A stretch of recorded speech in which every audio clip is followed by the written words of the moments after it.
Subscribe to our channel by clicking the subscribe button. Click the bell button and enjoy the latest uploads from our channel. Korea 5G network शुरू करने वाला दुनिया का पहला मुल्क एक ऐसे वक्त में बन रहा है जब आलमी ताकतें जदीद टेक्नोलॉजी के कंट्रोल के लिए एक दूसरे से लड़ रहे हैं, जो बिला मुबालगा अरबों लोगों की रोजमर्रा की जिंदगियों को तब्दील करके रख देगी। इंतहाई तेज 5th जनरेशन टेक्नोलॉजी बिलाखिर टोस्टर से लेकर टेलीफोन और बिजली से चलने वाले कार से लेकर बिजली की ग्रिड स्टेशन तक हर चीज को सपोर्ट करेगी। अगरचे जनूबी कोरिया ने 5G इंटरनेट मुहैया करने वाला दुनिया का पहला मुल्क होने का मुकाबला तो जीत लिया है, मगर ये इस बड़ी जंग का सिर्फ एक हिस्सा है जिसने अमेरिका को चीन के साथ लड़ाया है और दुनिया की बड़ी टेक्नोलॉजी कंपनियों बशमूल चीन के हुआवे को इस लड़ाई में फंसाया है। गो के जनूबी कोरिया टेक्नोलॉजी में अपनी बर्तरी के लिए दुनिया भर में मशहूर है। ताहम सेउल ने 5G इंटरनेट की शुरुआत को अपनी तरजीह बना दी थी ताकि मुल्क की सुस्त रवि का शिकार होती मुआशी शरह नमू को तहरीक मिल सके।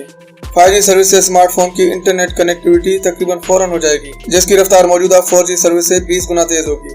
5G की रफ्तार का अंदाजा इससे किया जा सकता है कि एक पूरी फिल्म 1 सेकंड से भी कम वक्त में डाउनलोड होगी। 5G सर्विस मुस्तकबिल के डिवाइसेस, खुदकार कार से लेकर इंडस्ट्रियल रोबोट, ड्रोन और दूसरे आलात तक के लिए भी अहम होगी। लंदन के global system for mobile communication के मुताबिक 5G मुस्तकबिल के इंफ्रास्ट्रक्चर का बुनियादी हिस्सा होगी और साल 2034 तक इससे आलमी मईशत को $565 अरब का फायदा होगा। 5G इंटरनेट के मुआशी फायदे के बावजूद इसके असरात ने वाशिंगटन को चीन के खिलाफ एक बढ़ते हुए तनाज़े में डाला है। अमेरिका अपने हलीफों और दुनिया की बड़ी मईशतों पर दबाव डाल रहा है कि वो चीन की टेक्नोलॉजी की सबसे बड़ी कंपनी हुआवे का 5G सर्विस इस्तेमाल न करें। अमेरिका का कहना है कि हुआवे की सर्विस इस्तेमाल करने से बीजिंग को 5G से जुड़े यूटिलिटीज और दूसरे इदारों तक रसाई मिल जाएगी। अमेरिका के खदशात और दबाव के बावजूद चीन की कंपनियों का 5G टेक्नोलॉजी पर गलबा है। डेटा तजिए की फर्म iPlytics के मुताबिक हुआवे ने 1529 की तादाद में 5G पेटेंट्स अभी तक रजिस्टर कराए हैं। फर्म का कहना है कि मोबाइल बनाने वाली कंपनियां ZTE, ओप्पो और चाइना एकेडमी ऑफ टेलीकम्युनिकेशन के साथ मिलकर चीन की कंपनियां 3400 पेटेंट्स के मालिक हैं, जो कि टोटल पेटेंट्स का 1/3 से भी ज्यादा है। चीन के बाद सबसे ज्यादा 5G के पेटेंट्स 2051 जनूबी कोरिया की कंपनियों के पास है।